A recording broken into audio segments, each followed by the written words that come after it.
wabarakatuh. Perkenalkan, nama saya Feby Permatasari, stambuk A11119134. Saya dari kelas C, Prodi Pendidikan Bahasa dan Sastra Indonesia, angkatan 2019.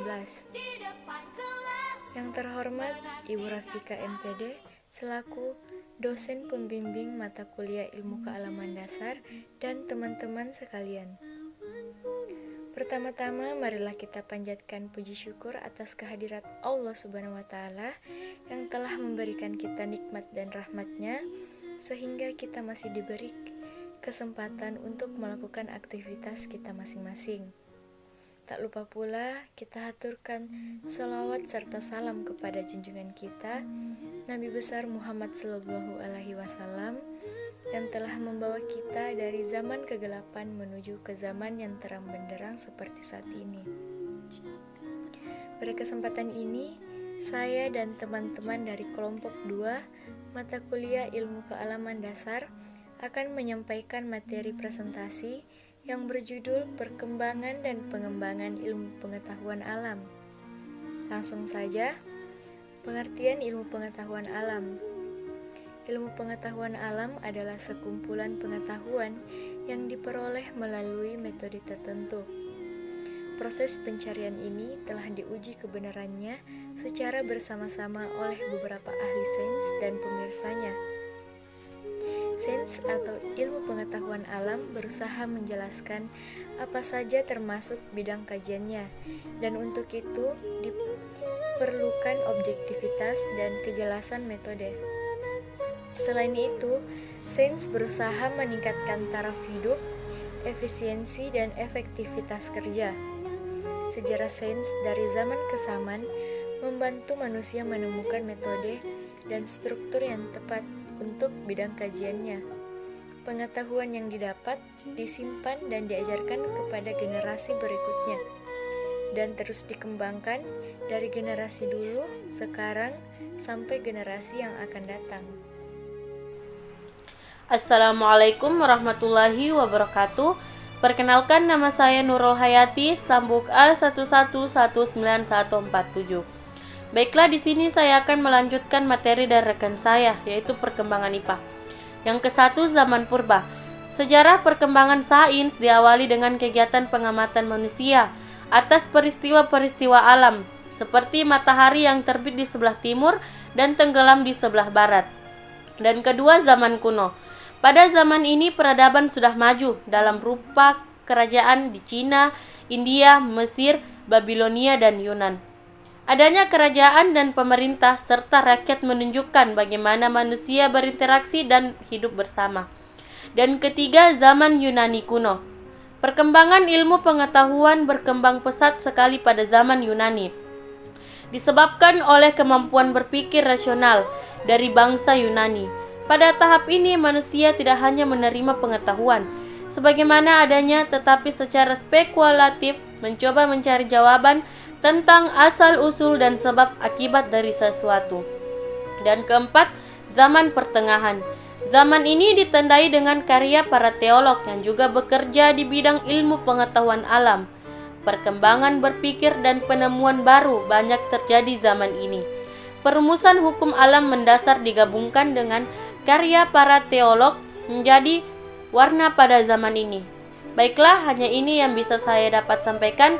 Lebih dan kurangnya saya mohon maaf. Wassalamualaikum warahmatullahi wabarakatuh. Assalamualaikum warahmatullahi wabarakatuh. Perkenalkan, nama saya Desi Kristianti Pamoso, stambuk A11119150. Di sini saya akan melanjutkan pemaparan materi dari teman saya. Yang kelima, zaman sains modern pada zaman Renaissance zaman. Zaman ini ditandai dengan bangkitnya akal budi yang melepaskan diri dari dogma-dogma agama. Dimulai dari revolusi Kopernikus pada tahun 1473 sampai tahun 1543 yang merumuskan bahwa alam semesta ini heliosentris.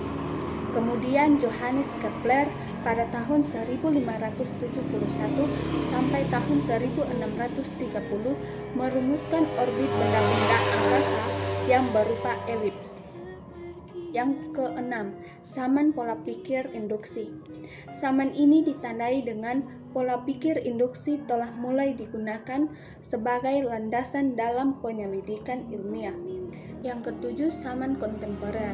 Saman ini ditandai dengan kemajuan ilmu alam, terutama fisika.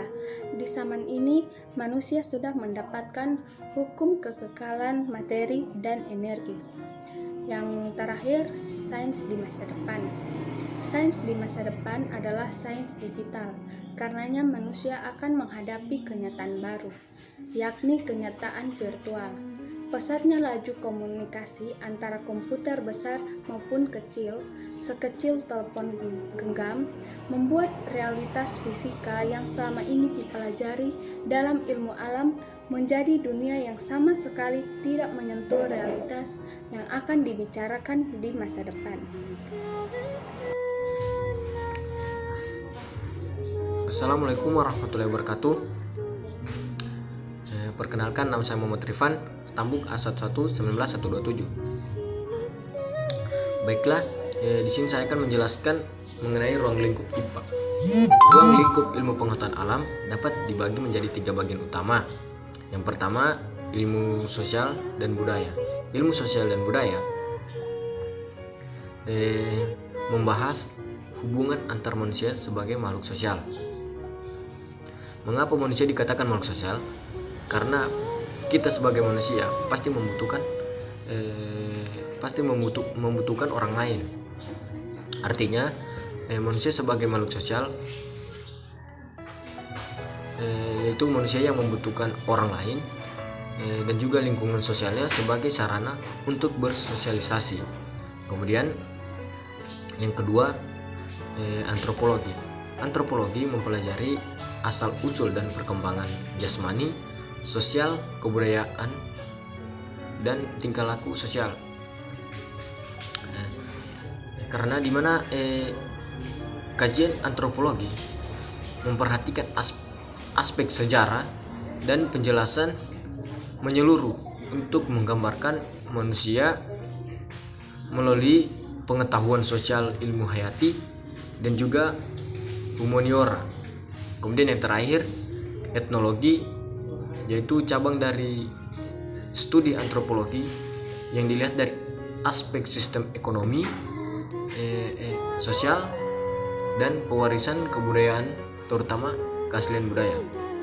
Jadi di sini etnologi adalah salah satu cabang ilmu antropologi budaya yang dimana bahasa utamanya itu mengenai asas kemanusiaan dalam kebudayaan berbagai suku bangsa.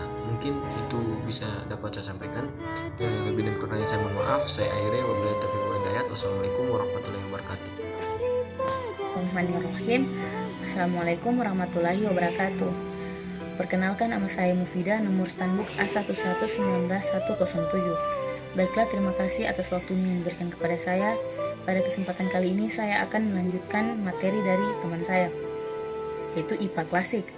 Nah, IPA klasik secara umumnya sebagai contoh digambarkan pembuatan ragi tempe dan juga ragi tapis.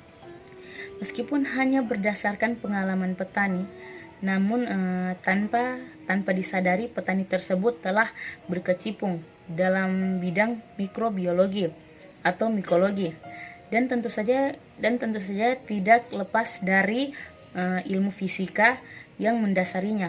Contoh lainnya yaitu seperti pembuatan gula kelapa. Nah, merupakan proses fisika bersama-sama kimia yang telah tinggi tingkatannya. Juga pembuatan terasi, ikan asin, rendang, dan telur asin adalah merupakan karya IPA klasik. Petani pembuat dan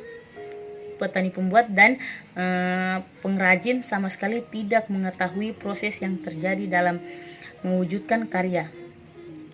Demikian pula segala kegiatan yang dapat merupakan larangan berdasarkan kepercayaan, dengan kata lain dianggap tabu dianggap tabu.